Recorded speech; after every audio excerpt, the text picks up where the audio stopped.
taken? Yes. Thank you. Public comment period, correspondence. We'll have a brief 2-minute before we begin the meeting. During the public comment period, members of the public may call the communication department telephone number at 715-207-0379 to address the commission. If the caller is also watching the TV live on City Cable Channel 991, the city's Facebook page, or online at ci.marshfield.wi.us, please mute the sound during the call to avoid sound feedback. Upon recognition by the president, the caller may address the commission, first stating his or her name and address. Just 2 minutes, please.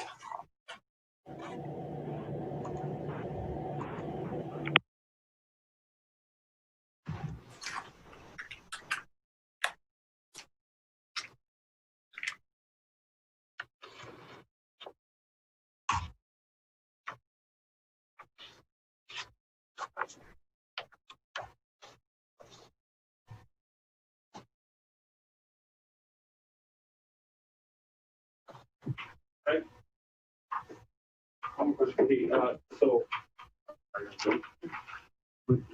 So shouldn't it be 36? Would Bob take that money out of the city, maybe 12 hours? Okay, I'll call, but that should be 36 otherwise. Okay. For The overtime payout? yeah. I think that should be 36. So that's what we said. Okay.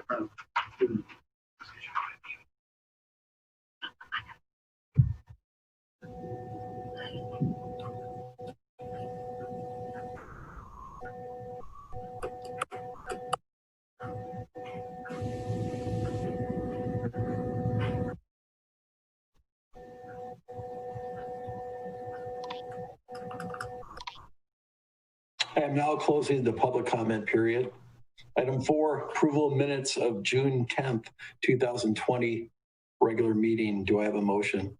Move approval. Move. Do I have a second? Thank you. Any other discussion?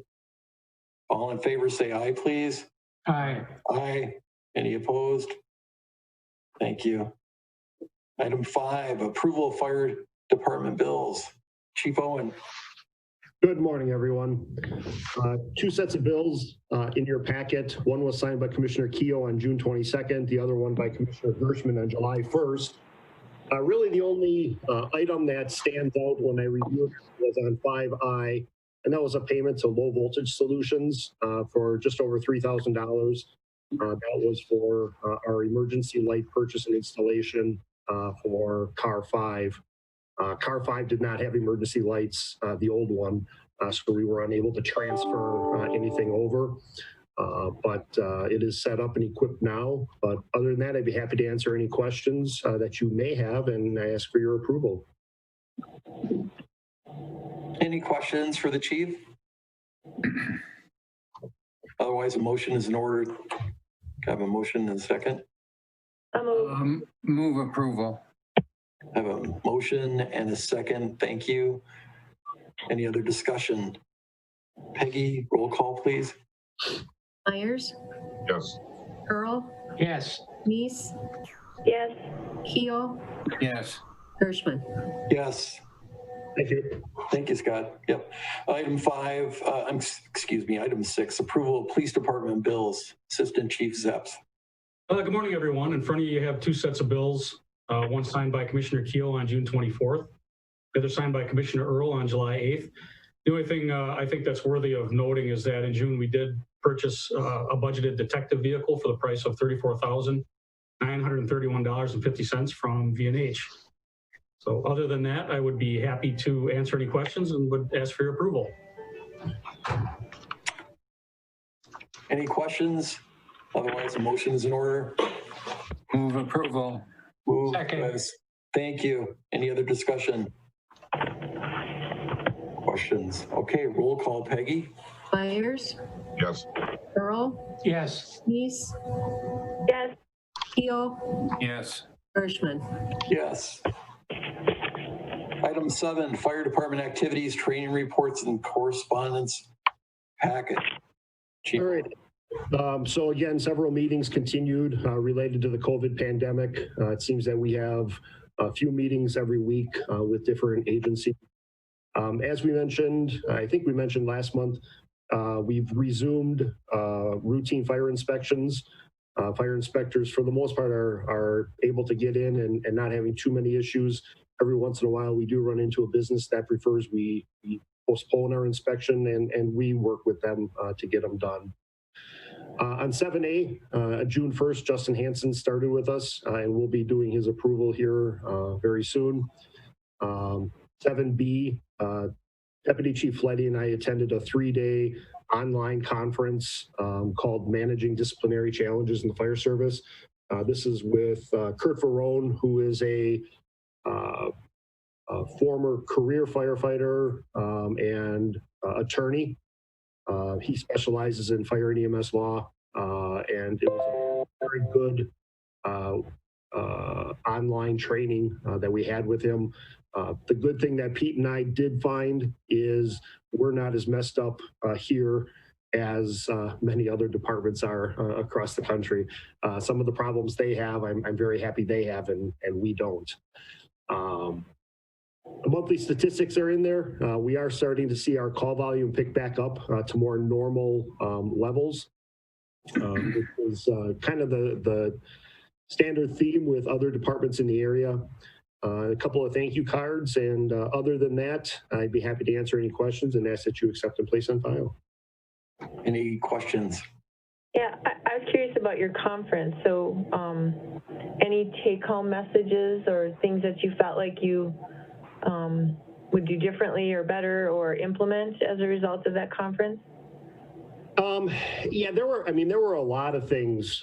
This ranged from individuals who are habitually late to those that commit heinous acts. It was a wide variety, but we did take away some stuff. We got a lot of materials, and there's just little things here and there about like garrity, understanding more about the garrity and how it applies when we're talking with members of the department, their garrity warning, making them talk and all that. But we learned just a general vast knowledge of a wide variety of things. And I can't really think of one specific thing off the top of my head, but it was just a very good in-depth conference. And maybe Pete has something else to add, but just a lot of good ideas and best practices. Any other questions for the chief? We'll go ahead and place that on file. Thank you. Yep. Item 8, approval of hiring firefighter paramedic Nathan Saeger.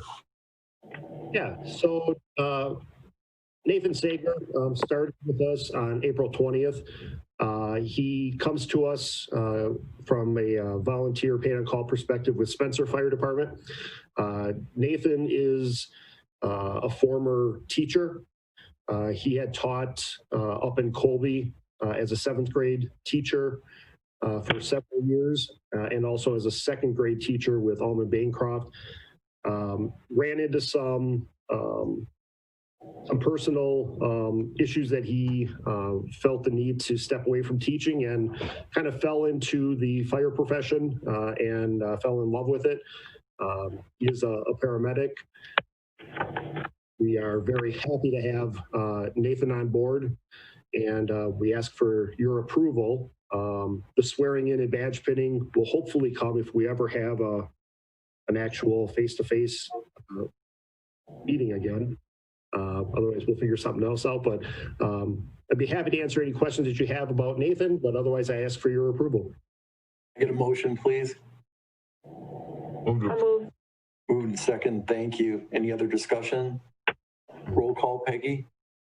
Myers, Earl, Yes. Neese, Yes. Keo, Yes. Gershman. Yes, thank you. Item 9, approval of hiring firefighter paramedic Justin Hansen. Yes, Justin started with us on June 1st. He comes to us as a firefighter paramedic from Ripon Guardian Ambulance, where he worked as a paramedic. He also has worked on other fire departments and just hasn't found his niche. Working out great. We think he's going to be a great addition to the department. He has an associate degree in general studies and a bachelor's degree in criminal justice. No patch, you can't steal him. And he has a second associate degree in fire protection. He has been a licensed paramedic since 2018. And again, same with the swearing in and badge pinning ceremony.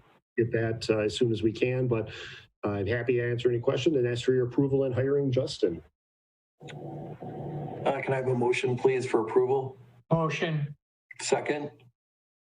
Second. Thank you. Any other discussion? Otherwise, let's go into roll call, Peggy. I'm Can I sorry. ask a question? Sure. So, thank you.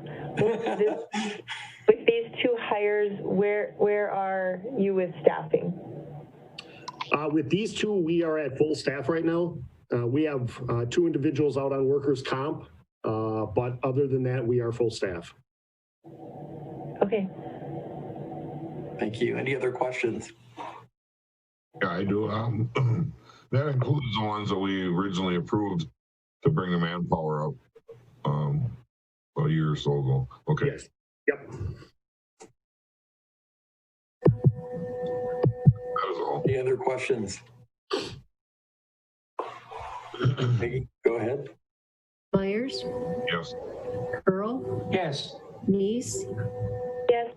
Keo, Yes. Hirschman. Yes. Thank you. Item 10, Police Department activities, training reports, and correspondence. Yeah, for the month of June, a lot of status quo here. We had a lot of virtual meetings. That's still happening. Some in-person meetings are starting to happen. A couple things to note. On June 25th, we did have our periodic jail inspection, which has always went very well. So just like to thank Lieutenant Punky and Administrative Services Supervisor Crookstrom for that. They do a great job on making sure that our jail is up to code and we're following all the necessary statutes. June 25th, we held the monthly North Central Chiefs of Police meeting here in Marshfield. It was actually very well attended. I think there was a lot of people eager to start meeting in person again. So that's just a great opportunity for chiefs around the area to network, talk about how they're dealing with COVID, some of the other situations going on in the country. And on June 30th, we held patrol officer interviews here at the department. We had initially invited 12 applicants, of which 8 accepted and 4 decided to come that day. So with that, we ran them through the process and we're in the process of conducting 2 backgrounds on them. So hopefully we'll have those wrapped up in the next couple of weeks. That's about it for June. Any questions for the department? So the face-to-face meetings, is that, the decision to do that is at what level? That's at our city level? That's at, Yeah, that was at the level of Chief Granza. That was prior to our going with our mask directive. So, given how things are evolving, that decision may change. But at the time, for the end of June, it seemed, like a reasonable time to start that again. So, we'll constantly evaluate that as we move forward. yeah, we're on a real uptick here. I think everybody's aware. So I guess I would think about that pretty carefully. Yep, agreed. Any questions for? And then regarding the patrol officer interviews, that's to fill vacancies that you have, or that's to keep people, where are you with vacancies and filling them? We currently have 1 opening that we're looking to fill.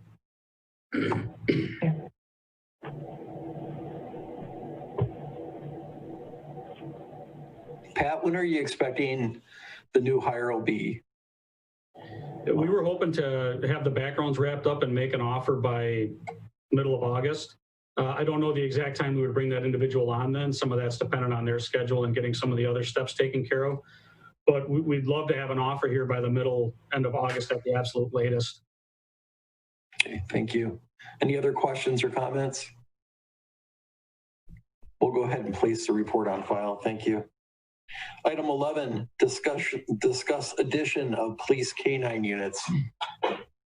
Yeah, this is something that's just in the peripheral discussion points, but Von Light Kennels, that's the group, the outfit out of Indiana that we purchase our canines from and we send our officers to get trained, is offering a half off of a dual purpose narcotic canine, and that offer is going to run through the end of the year.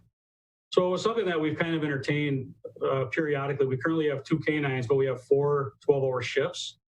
So what we're doing is we're splitting those canines between those 4 shifts. The half price deal runs through the end of the year and they'll have 3 classes. Some of the kind of the highlights are, you know, we still believe illegal drugs are a significant problem in our community. So shorting access to different shifts kind of hurts us in our efforts to, you know, to deal with that problem. You know, there's also the issue of the 2 canines float between the shifts. So they're having sporadic, you know, supervision by different lieutenants.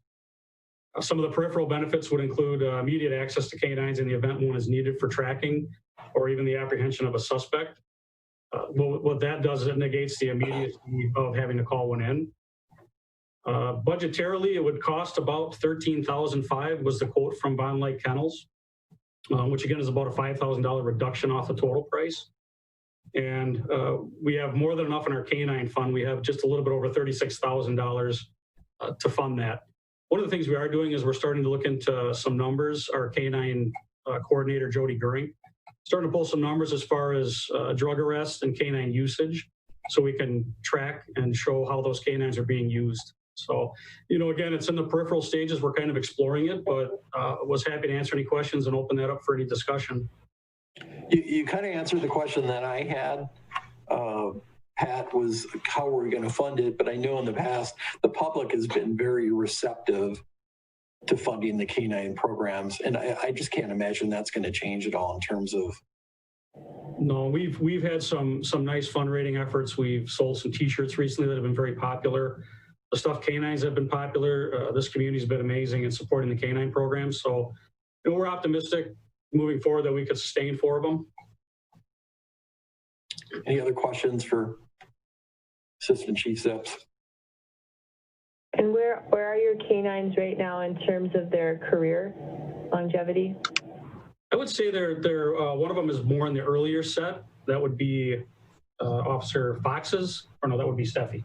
Officer Haas's canine Steffi's a little more towards the beginning. Officer Fox's canine Rika's maybe not quite approaching the middle part of her career. So we've got several years left out of both of them.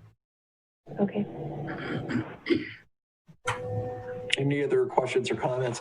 So this is just an update, right? Assistant Chief? Yep. All right, thank you. Yeah, just keep us informed on this. And Will do.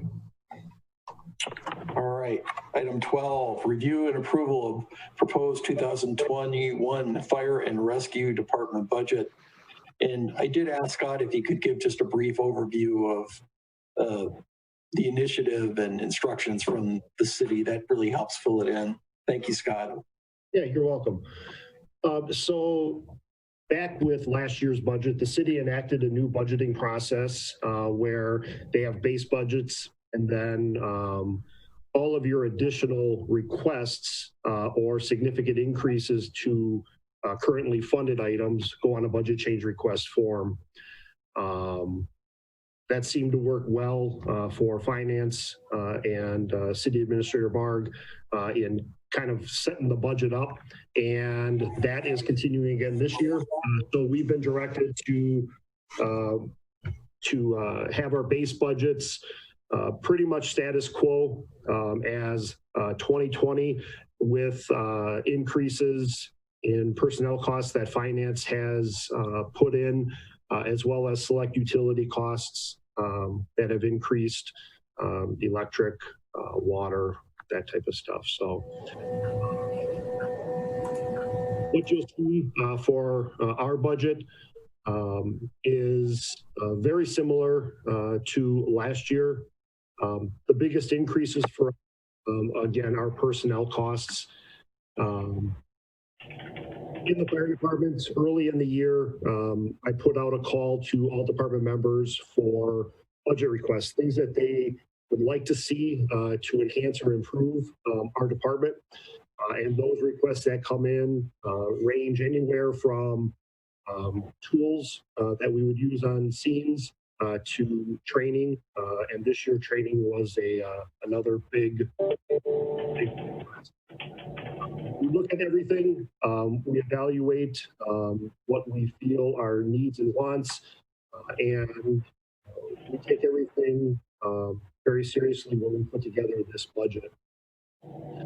So before I get too much into it, I do want to say thank you to Deputy Chiefs Fletty and Bacus for their help in preparing the budget, as well as Lori for getting us all the numbers that we need as far as costs incurred last year and this year, year to date. I really want to thank all of our department members who submitted the requests. I do not remember seeing any request that was way out in left field and just total off the wall. Everything that was submitted was very pertinent. So with that said, fire protection, the base budget is $1,000 over last year's budget. Personnel costs were higher, but with reductions in other areas, it came in less than half a percent over last year. The budget request change sheet shows everything that was requested. If everything was funded on there, you'd see about a 3% increase. We fully expect not everything to be funded. And I know we had a discussion talking that instead of city administrator saying, you don't need this, you don't need that, you don't need this, that they're going to come back and say fire needs to cut X number of dollars. And then we'll work with the commission in determining what those cuts would be. So that's fire protection. There is one request in there. The floor, again, is a CIP item that's in long-term debt. It was approved by council, I believe it was 2 weeks ago. So we're hopeful that the floor stays in there. It does really need to get fixed. Fire prevention, there was an increase of $31,000. That increase, about 4%, is wages and benefits. Again, wages and benefits accounted for a majority. With reductions in others, we were able to see that 31,000. I think the total increase in wages was like 33 or 34,000, but with reductions in other areas, it dropped. Budget requests in prevention equaled 12,000. That budget had car 7 replacement in there. That was removed from the CIP. And that was also based on a discussion that Rick, Randy, I, and Steve Barg had, trying to look at our vehicle replacement program. And we are able to get another year or two out of car 7. We'll make it work. EMS has an increase of 86,000. Again, that is majority of wages and benefits. The budget request form includes a lot of replacement capital items, trying to get the replacement schedule up and running for the higher dollar EMS equipment. And again, if everything were funded as requested, EMS would see an increase of 15 to 16%. We don't anticipate funding everything just because of the costs. But those are, again, things that either department members or Deputy Chief Lucas felt were important to maintain and enhance EMS operations. So I'd be happy to answer any specific questions that anyone has on our recommended proposed budgets, and then eventually your approval of the budget and permission to move it on forward to finance and city administration. Any questions on the budget? Any comments? I have a couple more clarification in my own understanding. The floor that you have asked money to repair, do I remember correctly that the heating for those bays is in the floor? Correct. So degradation of the floor ultimately gets to heating of the facility. Yeah, if it continues to degrade and continue to pitting, eventually it will hit that in-floor heat, which can have effects down the line. Well, yeah, I mean, it costs a whole lot more to find another way to heat it or replace the heating that's there Correct. than to repair the floor. Yep. Okay, the second thing, I count 41 personnel lines in the budget. Is that a right number, a correct number? It should be 40. 40? Okay, I could make a mistake. I just, Yeah, we're at 40 now. yeah, all right. I wanted to be sure I understood that. If you want to give That's me, all I have. I'm happy to have it. Like, I want to follow up on Andy's comment on the floor. That was really, Scott, you're literally inherited that problem. That floor has been an issue even prior to you being chief. It's just Yes. been numerous fixes, and yeah, we need to get that floor fixed. Andy is correct. You just can't let that, denigrate any further. Right. I really think just from a macro view, the city instructions in terms of parameters for the budgets were extremely helpful. I know to Chief Owen, it gave you a better understanding what they're looking for, where you could be a little bit more focused. It's a difficult role to try to manage cost in this environment when we have so many services that we need to provide. So Right. If there's no other discussion, I'd like to have a motion for approval of the budget. Let me ask one question in addition. The one I ask every year, and I want to make sure I ask it every year. Scott, is there anything that you really need that is not in the budget because you didn't think it would be funded anyway? I would say no. Everything that individuals submitted was put in those budget change sheets. And again, the biggest one for this year is training. That's Okay. a thing for us, but I believe that everything we put in is important and nothing was left out. Okay, thank you. Any other questions? I'm done. Thank you, Andy. Any other questions? Good. I guess this is just one other thing.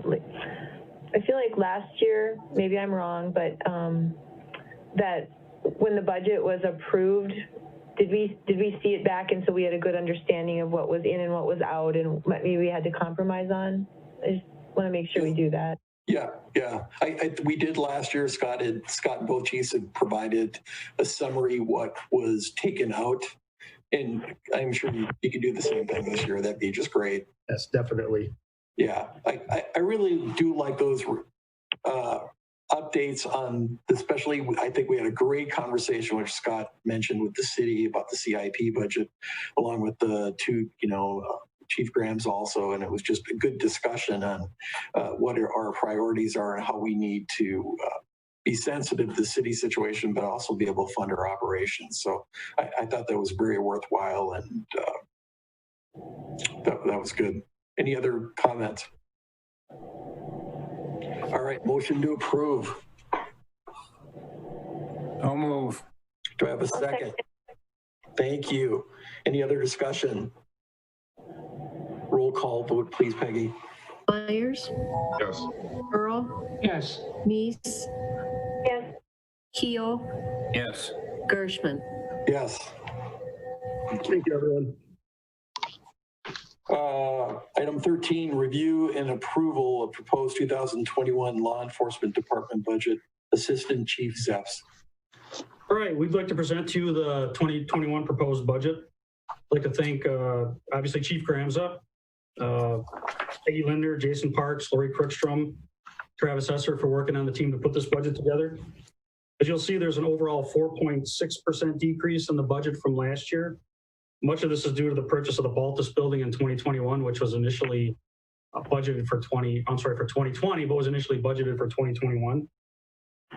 The slight increases that you're going to see across several line items, specifically due to salary and benefits that are resulted from anticipated increases in contract negotiations, consistent with years past. Other increases are due to training, travel, continuing education, and maintenance upkeep of our existing building and the Baltus building, which now falls under our span. Big budget decrease is seen in the removal of a detective vehicle for next year, reduction in plowing costs for snow, and some other adjustments that we made. Happy to answer any questions. A couple of things to point out are operating supplies, 24.7% increase, which a lot of that is due to the cost of ammo. Typically, we had budget 6,000. We had to move that up to 10. As I stated before, training and professional development is a big one. That's probably going to be a bit lower this year due to the COVID. We haven't been sending to the people to the training, mostly because of cancellations. And as I noted, that detective vehicle coming out, because we looked at our fleet and determined that our mileage was in very good shape, and that was something that we could forego for a year. So other than that, much the same of last year, we do have a relatively big increase in employee education, which we view as a really good thing. We've got 7 parties either going for their bachelor's or master's or are interested in that. We budgeted for an extra one because there's always one who comes forward and says, hey, I'd really like to do this, and we want to be able to allow for that. So other than that, a lot of repetition from last year, but I would be happy to answer any questions and ask for your approval. I just have one question. It's the Andy Keogh question. Is there anything that you submitted in the budget that you feel you should have submitted that you didn't have in it, that you need to have in it, you took out? Yeah, I don't feel that. As a team went through this process, we really looked at our needs, based it on our needs and not what we thought we would get or not get. So I'm comfortable that we're in a good spot. All right. Any questions for the chief? Assistant Chief. Yeah, this isn't so much a question as a comment. You know, I've driven by the Baltus building, I don't know how many times since I've been in Marshfield, but I don't know what it's like inside, and that would be helpful to have a vision in my head. And the other is I don't know what you're doing with it. And so in a future meeting, sort of an overview of what use you can make of that building and how it benefits you would be good. And then as things ease up a bit, getting the commission to tour the building, I think would be a good idea. I also think that's a great idea because you can kind of get an idea in your head of what we do have over there. We have our armored rescue vehicle, our SRT ambulance, and the bulk of the detective fleet, which when we moved them over there, I believe early February, was invaluable as far as keeping those cars out of the cold. So, and it's actually a lot fuller than you might think. So happy to give anybody a tour. Stop on over, we'll take a walk over there and you can kind of see how we have it laid out. Any questions on the budget? Otherwise, I'm looking for a motion. I have a question. Yep, go ahead. Pat, in regards to on page 23, the third year of a 3-year contract with Axon, can we anticipate that next year we're going to be looking at dealing with a newer contract or warranty or? Yeah, that would be my assumption. They've locked us into a particular contract fee. So similar to some of the other subscriptions that we have, being Lexipol or Guardian Tracking, it'll be up to see what they come forward with. So, but we were locked in for 3 years, is my understanding on that. Okay, and the same with Baycon on page 25. The lease on that, I believe it was the time frame the same on that, or is that? I think that was a 5-year time frame, and that was more or less to pay for the tower project. So I don't know what type of maintenance and fees will come after that, but that amount should be significantly lower, being that the whole tower radio program should come to the conclusion of the 5 years. Is that accurate, Peg? Yes, I believe you're right.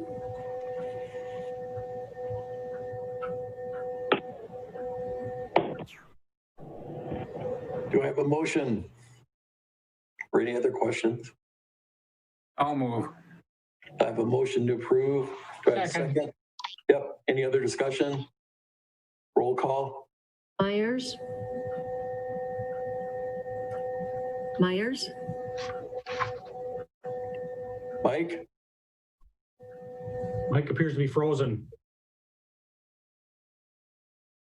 He's very stoic at the very least. Do we need to call 911? Yeah. Myers? Earl? Yes. Neese? Yes. Keo? Yes. Gershman? Yes. Myers? Bueller? Yeah. He's not. Aren't we? Don't you dial in by phone and Zoom separately? No, you can go just on Wi-Fi. Oh, I thought we had to dial it. Okay. No, you don't have to. You can do it just right off the thing. All right. It is. Motion is passed. Budget is approved. I'm going to go ahead and adjourn the meeting. Thanks everybody for the great work, and we'll see you all Excuse soon. me. Hello. Yep. Excuse me, Randy Gertzman. This is Becky Hebner-Lou, and the IT department had great difficulty in getting us access this morning, and so we missed the public comment section. Could we please speak at this time before you adjourn? I don't know. That's a question for parliamentary procedure, and I'm not sure what the answer is. Just Andy, do you have an impression? Well, as long as they tried and were unable to connect, I hate to say to somebody that they can't speak. Good. I don't know if that's parliamentary. Yeah, it makes sense to me too. I just want to make sure I wasn't concerned, but yeah, that's fine. If you would go ahead, if you could give me name and address. And We have two people here. okay. Hello. Ladies and gentlemen, my name is Steve Liu. I'm a retired police officer from the city of Marshfield. What I'm going to do is just reiterate something that I spoke about at the Common Council meeting a month ago, and that's regarding an employee. As a retired officer, I spent 29 years here, 29 plus years. I started policing in 1977, and I never looked back and regretted my career. I didn't choose it to get rich, but I chose it because of security, retirement, and mainly for the love of the job. And to the day I retired, I never got up and thought about not going in or hating the work. It was never a thought. Prior to retiring, I had both my knees replaced, and I came back to work for 6 months and then made the decision to retire. I felt it was time. I was fortunate, though, because if this would have happened to me today, I would have been fired. Not because I couldn't do the job, just because I couldn't run a timed course. Surgeons recommend you don't run or jump when you have 2 new knees. One thing instilled in me very early in my career was slow down and stay safe. I was always told you're not going to be of any help if you don't arrive safely. People say police fear change. There's a reason for this. Sudden change in this job will get you killed. That's why we don't rush into rooms, and foot pursuits are more likely to get you injured or killed than any safe outcome. In my 36 years of police work, I have never, nor have I ever heard of anyone having to run a predetermined distance in a predetermined time. Never. I had the opportunity to work with many officers during my career. One of these exceptional officers was Jared Beauchamp. Jared and I shared many of the same interests, to include firearms, shooting, and negotiating. Jared also had a natural talent as a firearms armor. Jared is one that truly loves his profession. The enacted policy resulting in Jared's termination is wrong. And I'd like you people to ask yourselves, are you doing the right thing at the right time for all the right reasons? And you're not, I believe. Please consider what's happening. You're dismissing 20 plus years of talent, knowledge, and common sense for what? 34 seconds. What if someone was 3 seconds, 6 seconds, 10 seconds over that time run? I think that's something that the commission should have a voice in saying. I think that's entirely wrong. We have another citizen that wishes to speak also. Thank you. Good morning. Go ahead. Thank you, Steve. Go ahead.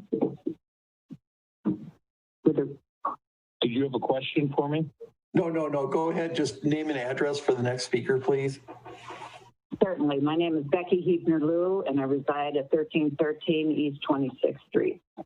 My comments also refer to the comments that I made to the Common Council meeting on June 23rd.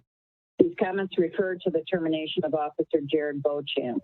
I understand that the termination is on the agenda for the Finance, Budget, and Personnel Committee meeting to be held this Thursday, tomorrow, in closed session. I want to make it abundantly clear that I fear retaliation towards my daughter, School Resource Officer Julie Lou Martinic with the Marshall Police Department due to my citizens' comments. But I assure you, these are my comments. After having worked in management positions my entire career, including human resources, my first thought after hearing about the Fit for Duty process being implemented by Chief Rick Gramza of the Marshall Police Department was one word: targeting. Interestingly, the one name that did come to my mind was indeed Officer Jared Beauchamp. Officer Beauchamp was terminated for failing to complete the timed run portion within the Fit for Duty testing by 34 seconds. He passed all other requirements. Now, as to not rush to judgment, I started thinking, a reasonable person can assume Fit for Duty criteria must be relevant to the job and consistent with the necessity of performance. It should also be adjusted for male versus female and with age considerations, which in this day and age is standard criteria for even the military. I could not confirm either of these reasonable requirements were met.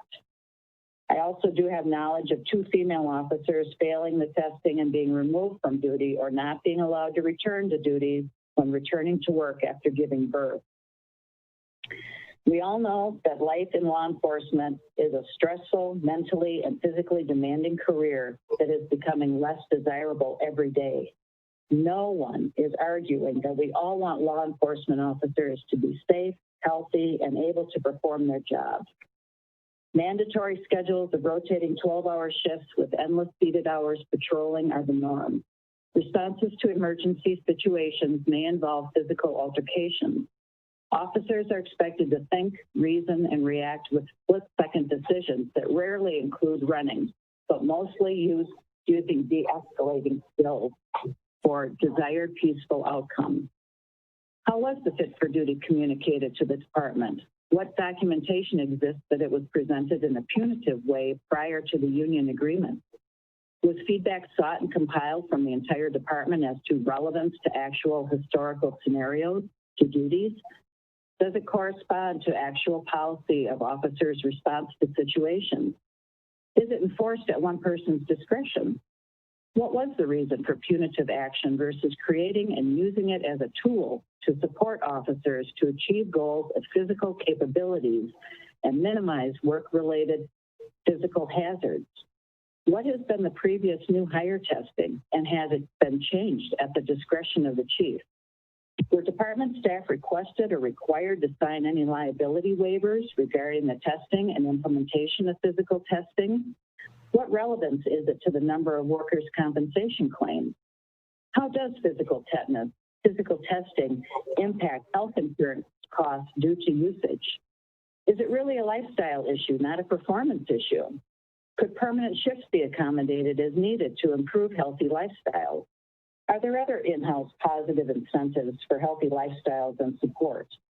What does the contracted trainer do other than oversee testing? Has the trainer's contracted service proven to reduce injury? What information does the trainer share within the department? Other departments? HIPAA violations? Was the trainer allowed to travel between departments and meet face-to-face during the entire COVID-19 pandemic? I found very few answers. I received copies of signed validation from 2 officers. The first one did not check the box saying it reflects job function, and the second officer that has resigned added comments pertaining to stair testing. Chief Gramza and Assistant Chief Zepps had signed validation forms. 2 officers in a department of 37, only 1 officer agreeing with the testing is accurate reflection of job duties with exceptions.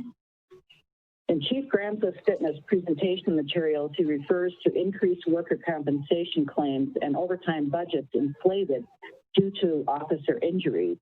After filing requests for information from the city of Marshfield, I could not confirm the yearly number of workers' compensation claims since 2014, resulting in lost time for the Marshfield Police Department, being told that the city is not in possession of such records.